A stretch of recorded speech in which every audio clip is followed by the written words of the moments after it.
नमस्कार दोस्तों, welcome to Dignity, let's talk take.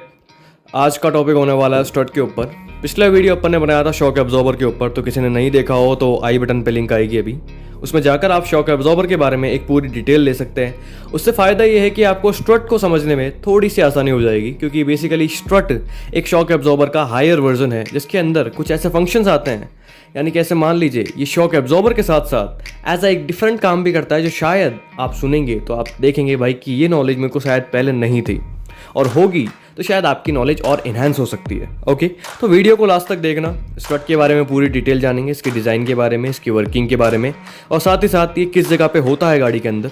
तो सबसे पहले अपन इसकी थोड़ा सा इंट्रोडक्शन के ऊपर बात कर लेते हैं। स्ट्रट बेसिकली एक ऐसी चीज़ है जो कि आपकी टायर के अंदर यहाँ पे आपको दिखेगी। एज अपन गाड़ी के बाहर आएंगे और फ्रंट टायर्स को देखेंगे तो वहाँ पे बेसिकली माउंटेड होगा। ऑल एंड ऑल ये फ्रंट टायर्स में ही आपको मिलेगा। और कई व्हीकल्स होते हैं जैसे थोड़े हैवी होते हैं, उनके अंदर आगे आपको स्ट्रट बेसिकली देखने को मिल जाएगा। ओके, तो आपको वैसे बेसिकली फ्रंट टायर्स में ही देखने को मिलेगा कुछ इस तरीके से। अगर आप साइड में झुक कर देखेंगे तो ऊपर से ये फ्रेम से या चैसी से जुड़ा होता है, और नीचे से ये जुड़ा होता है हब से, एज ऑन टायर हब से, बोल्ट्स के थ्रू। ओके, पहला काम तो अपन ने समझ के लिया कि ये एज अ शॉक एब्जॉर्ब करता है, और साथ ही साथ आपकी गाड़ी को एज ऑन रोड से कांटेक्ट बनाने में हेल्प करता है, एज ऑन प्रेशर दे करके। मैं फिर से एक बार आपको टोक देता हूँ कि जाकर मेरा एक बार शॉक एब्जॉर्बर का वीडियो ज़रूर देख लीजिए, क्योंकि उसके अंदर मैंने बताया आखिर किस तरीके से ये रोड से कांटेक्ट करने में आपको बिल्कुल मदद करता है, ताकि आपका टायर जब तक आप चले रोड पे तब तक उससे कांटेक्ट बनाने में रहे। क्योंकि शॉक्स आने पर टायर बार बार ऊपर होते हैं, जैसे ही शॉक आया, बम्प आया, टायर ऊपर होता है, रोड से कांटेक्ट लेस होता है, जिससे ट्रेन की स्टेबिलिटी पे इफेक्ट पड़ता है। तो ये कैसे उसमें मदद करते हैं मैंने उसमें थोड़ा डिटेल में बताया है। ओके, तो चलते हैं थोड़ा इसके ऊपर ओवरऑल लुक पे। तो बेसिकली स्ट्रट कई लोग अलग अलग चीज़ों को कहते हैं।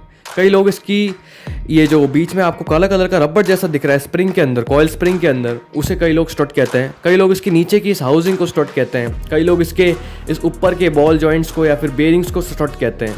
तो बेसिकली क्या है कि अगर मान लो कि मैं इस पूरी कॉयल स्प्रिंग को हटा दूं तो जो बचेगा उसे ही स्ट्रट कहते हैं। ये है, मैं आपको एक और डेमोन्स्ट्रेशन दे देता हूं। जैसे कि इसकी डिज़ाइन के ऊपर आपको पता चल रहा है, मैकफर्सन स्ट्रट एज अ बिल्कुल बेसिक स्ट्रट है, कोई हाई लॉजिकल बातें नहीं है। ऊपर जो आप देख पा रहे हैं वो है एज अ स्ट्रट माउंटिंग, जो जाके गाड़ी के फ्रेम में लगती है। और दूसरी है इसकी कॉयल स्प्रिंग। कॉयल स्प्रिंग एक अलग है, इसमें एडिशनली जोड़ी जाती है ताकि ये कॉयल स्प्रिंग का काम भी एक साथ कर दे और एज ऑन शॉक एब्जॉर्बर का भी।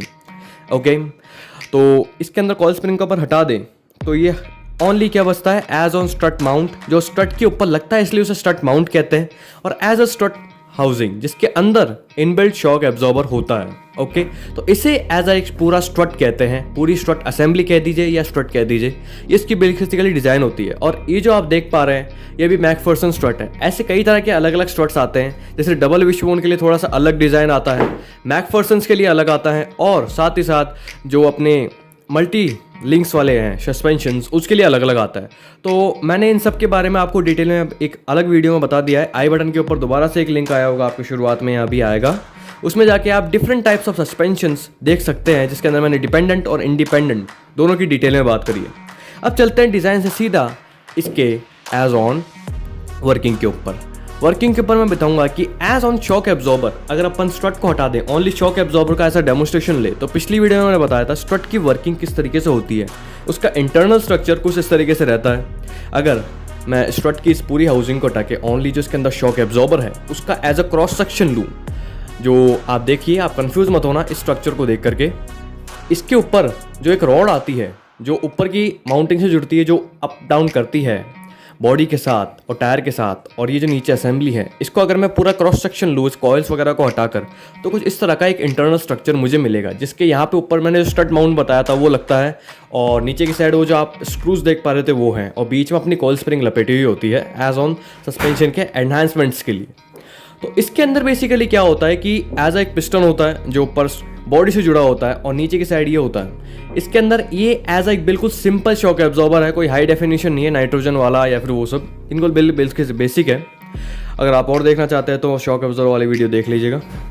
इसके अंदर क्या होता है, एक पिस्टन होता है जो किनारों से बिल्कुल सील होकर चलता है एज ऑन कि उसके बीच में बिल्कुल गैप नहीं रहता। इन पिस्टन्स के अंदर बहुत बारीक, बिल्कुल बारीक खांचे होते हैं, या फिर ऐसे बोलिए सेक्शंस होते हैं एक गोल, इनके अंदर से ये जो ऑयल है ये पूरा भरा रहता है। पिस्टन इसके अंदर बीच में ऐसे ऊपर डाउन अप एंड डाउन होता है, और एक नीचे अलग सेक्शन दे करके ऐसा ही पिस्टन जैसा एक बॉक्स दे करके सील, जो कि मूवेबल है ऑयल के साथ। उसके नीचे एक एयर का सेक्शन दे दिया जाता है कंप्रेस होने के लिए, क्योंकि ऑयल कंप्रेस नहीं हो सकता।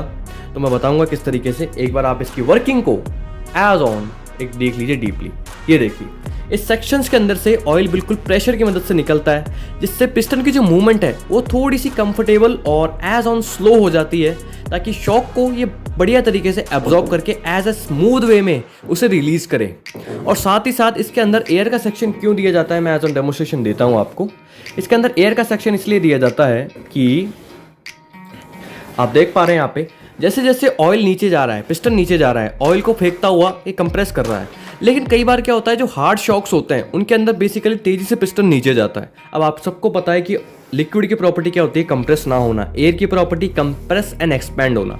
कई बार अगर शॉक हाईली शॉक्स ऑयल को ज़्यादा तेज से पिस्टन को और तेजी से नीचे फेंकेंगे तो इससे शॉक एब्जॉर्बर डैमेज हो सकता है, क्योंकि वो ऑयल को कंप्रेस नहीं कर रहा, ऑयल को एज अ कंप्रेसिव फोर्स से नीचे दबा रहा है, लेकिन सेक्शंस की मदद से वो ऊपर जा रहा है। लेकिन सेक्शन बारीक होने की वजह से कई बार कंप्रेसिव फोर्स हाई होने की वजह से शॉक एब्जॉर्बर के डैमेज होने का एज अ खतरा रहता है।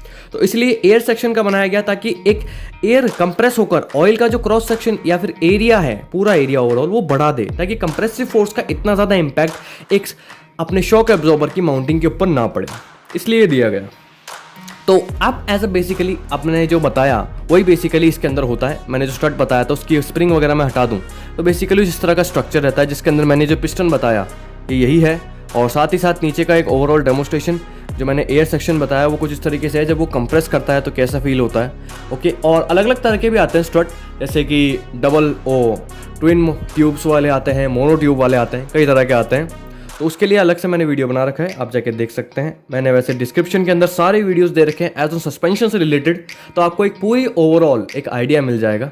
तो बेसिकली ये कुछ स्ट्रक्चर रहता है जिससे रॉड पूरी अंदर जाके एक पिस्टन से कनेक्टेड रहती है, जिसके अंदर होल मैंने बताया आपको, और सील होते हैं बिल्कुल, और ऑयल अंदर फ्लो करता रहता है। एयर सेक्शंस होते हैं, कईयों में नाइट्रोजन्स होती है फॉर मोर कंफर्टेबल राइड। तो इस स्ट्रक्चर रहता है। और बेसिकली अगर मैं पूरी ओवरऑल आउटर वर्किंग बताऊं, इसकी अंदर की इंटरनल वर्किंग आपने देख ली। एज ऑन आउटर वर्किंग कुछ इस तरह की रहती है इसकी।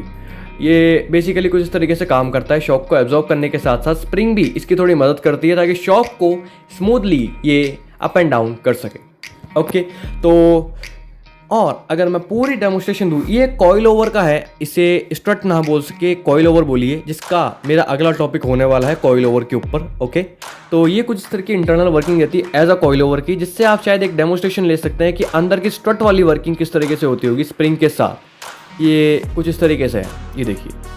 साथ ही साथ एयर सेक्शंस मूव कर रहे हैं, यहाँ पे ऑयल होता है, ये कॉइल ओवर का है। तो कॉइल ओवर के बारे में अगली डिटेल आपको मिल जाएगी, वीडियो बहुत जल्द आने वाला है।